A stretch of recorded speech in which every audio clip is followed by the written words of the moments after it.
महाराष्ट्र विधानसभा चुनाव में बीजेपी की अगुवाई वाली महायुति की डबल सेंचुरी वाली आंधी में उड़ी महाविकास आघाड़ी। महाराष्ट्र विधानसभा चुनाव में महायुति ने शानदार प्रदर्शन करते हुए डबल सेंचुरी का आंकड़ा पार कर लिया है। 20 नवंबर को सभी 280 से ज्यादा सीटों पर मतदान हुआ। इसमें बीजेपी के नेतृत्व वाली महायुति और महाविकास आघाड़ी के बीच कड़ा मुकाबला था। यह पहला विधानसभा चुनाव है जब शिवसेना और एनसीपी में विभाजन के बाद राजनीति समीकरण बदले हैं।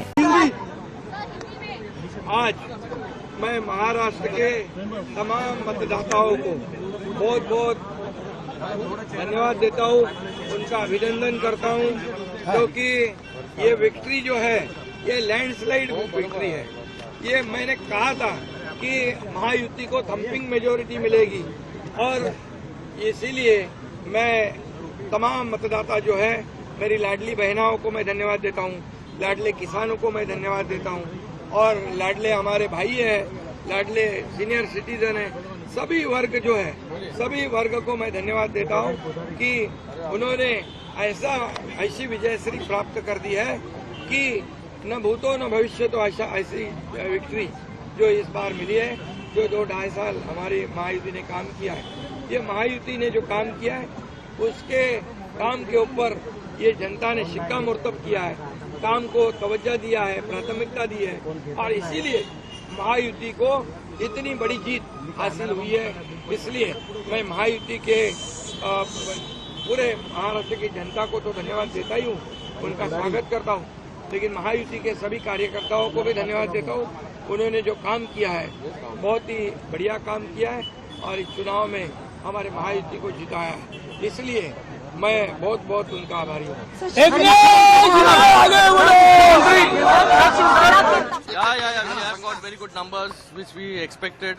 I think I would thank all the voters, Janta of Maharashtra, who stood behind Mahayuti and gave this landslide victory. Interestingly, it is Aditya Thackeray who is trailing from his People are showing his the way he has worked for 5 years. जिस तरीके से unavailable रहे, from the starting you were saying unavailable and not accessible MLA, I think he is on the verge of losing his seat. So I think people in last 2.5 years, the way Eknath Shinde has worked, the way he has carried forward the legacy of Balasaheb Thackeray, the way Mahayuti has worked under his leadership, and the way Mahavikas Aghadi or the Ubhata netas, leaders, जो सिर्फ गाली गलोच और आलोचना, उसके सिवा उनको 2.5 साल में कुछ जमा नहीं करने के लिए, उसमें से एक नाम था आदित्य ठाकरे का भी। लोगों ने उनको उनकी जगह जो है दिखाने का काम इस इलेक्शन में किया है। सर कौन बनेगा मुख्यमंत्री? सर मुख्यमंत्री को लेकर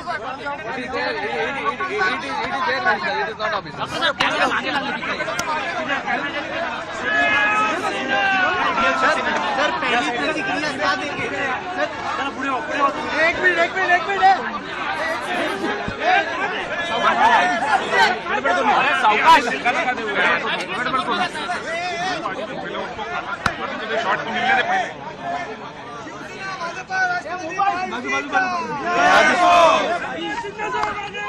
हम तुम्हारे साथ हैं, हम तुम्हारे साथ हैं।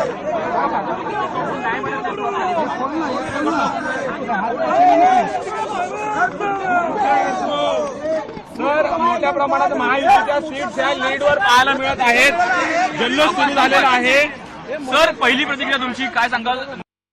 झारखंड में हेमंत सोरेन की सरकार बनना तय, 56 सीटों पर बढ़त। झारखंड विधानसभा चुनाव के रुझानों में हेमंत सोरेन की झमुमो का दोबारा सत्ता में आना तय हो गया है। 81 सीटों पर वोटों की गिनती के दौरान रुझानों में झमुमो गठबंधन में 56 सीटों पर बढ़त बना ली है। यह आंकड़ा 41 के बहुमत से 15 सीट ज्यादा है। की सरकार बनने जा रही है, जो जनसभाएं और जिस तरह कनेक्शन हुआ है, क्या कहना चाहेंगे?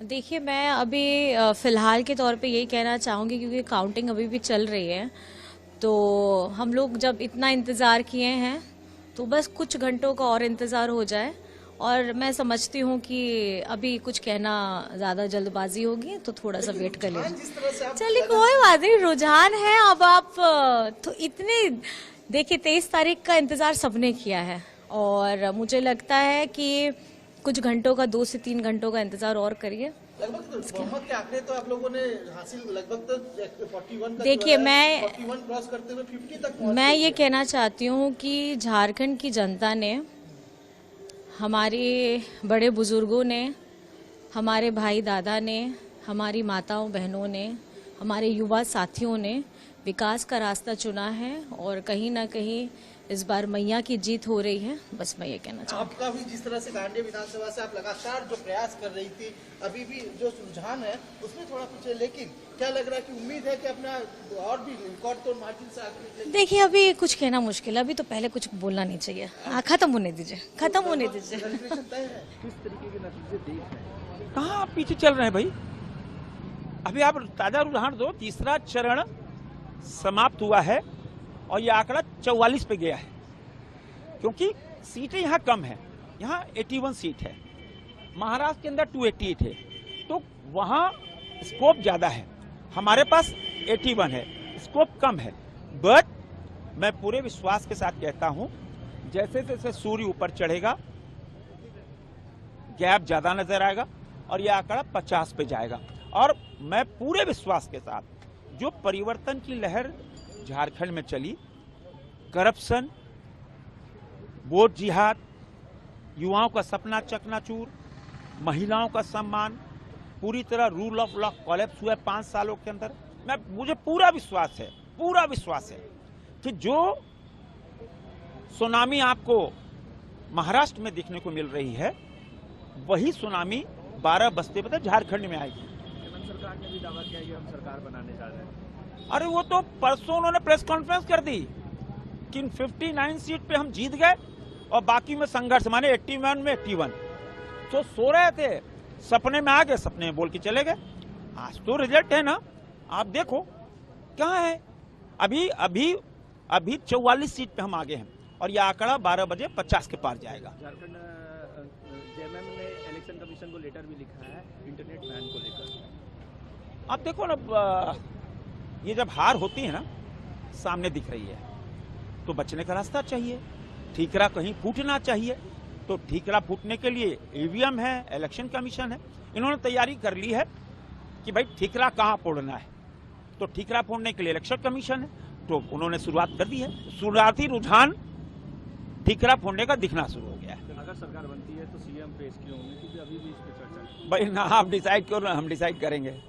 जनता ने डिसाइड कर लिया है, बटन दबाकर विधायक बैठेंगे, विधायक अपना चेहरा, अपना मुख्यमंत्री चुनेंगे। हमारे यहाँ लोकतांत्रिक व्यवस्था है। भारतीय जनता पार्टी दुनिया का सबसे बड़ा दल है और पूरी तरह लोकतांत्रिक व्यवस्था से चलता है। लोकतांत्रिक व्यवस्था से बैठक होगी और अपना नेता चुनेगी।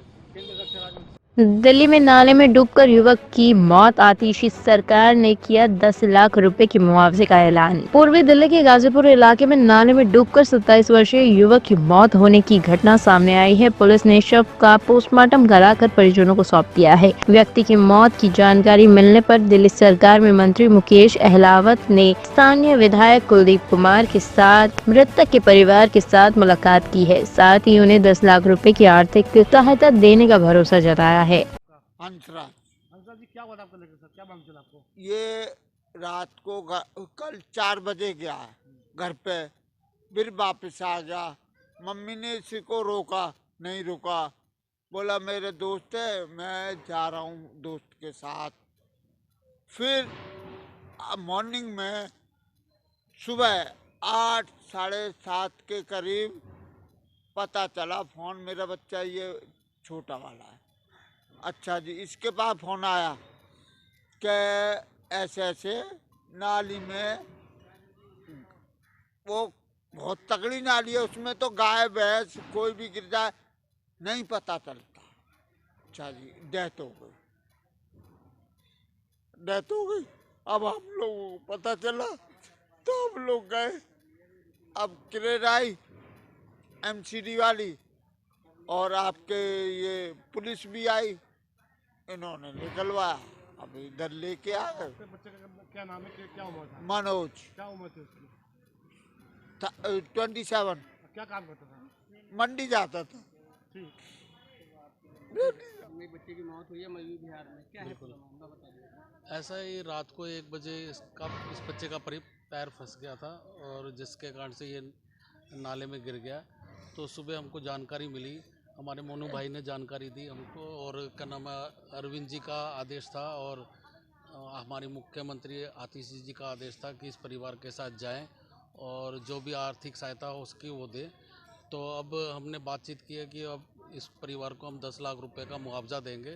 देखो 10 लाख रुपए तो हम दे रहे हैं, लेकिन परिवार का जो सदस्य से चला गया उसकी भरपाई तो नहीं कर सकते, लेकिन एक गरीब परिवार के लिए छोटा मोटा जो भी हेल्प हो सकेगी वो हमारी सरकार की तरफ से दी जा रही है और कोशिश करेंगे थोड़ी बहुत अच्छी हेल्प हो जाए इन लोगों की। सर ये लापरवाही किसकी मानी जाएगी? ऐसा लापरवाही तो क्या है कि हादसा ही हुआ, अपने आप ही गिरा है। क्या नाम है, किसी ने किसी को तो कोई धक्का तो नहीं मारा, लेकिन परिवार के साथ हादसा हुआ तो हम उसकी हेल्प करने आए हैं, है ना, परिवार का ध्यान रखो। ये रात को 1 बजे करीबन कोई सूचना मिली है, कोई नाले में गिर गया और उसके बाद पता लगा कि उसकी मृत्यु हो गई। और हम जब से ही पूरे परिवार के साथ खड़े हुए, उनके परिवार के भाई हैं, उनके पिताजी हैं, उनकी माताजी हैं, हम उनके साथ खड़े हुए हैं। और जैसे ही ये बात अरविंद केजरीवाल जी के संज्ञान में आई, उन्होंने तुरंत माननीय मंत्री मुकेश अलावत जी को यहाँ भेजा और परिवार के लिए 10 लाख रुपए की मुआवजे की इन्होंने यहाँ घोषणा करी है। ये परिवार जो है ये उत्तर प्रदेश के खोड़ा कॉलोनी में रहता है, क्योंकि हमारी विधानसभा बिल्कुल बॉर्डर से लगी हुई विधानसभा है और उनकी उस हादसे की वजह से उनकी मौत हुई है। तो हमने निश्चित रूप उनके परिवार को ये एक सहायता राशि के रूप में, क्योंकि उनका एक परिवार का एक सदस्य है, उनका बेटा गया है, हम इस दुख की घड़ी में उनके साथ हैं और सरकार पूरी मदद में उनके साथ खड़ी हुई है। माननीय मंत्री जी यहाँ पर आज उनके परिवार से मिले और उनको ये मुआवजा देने का ऐलान करने का काम किया है। ब्यूरो रिपोर्ट, टीम तफ्तीश न्यूज़।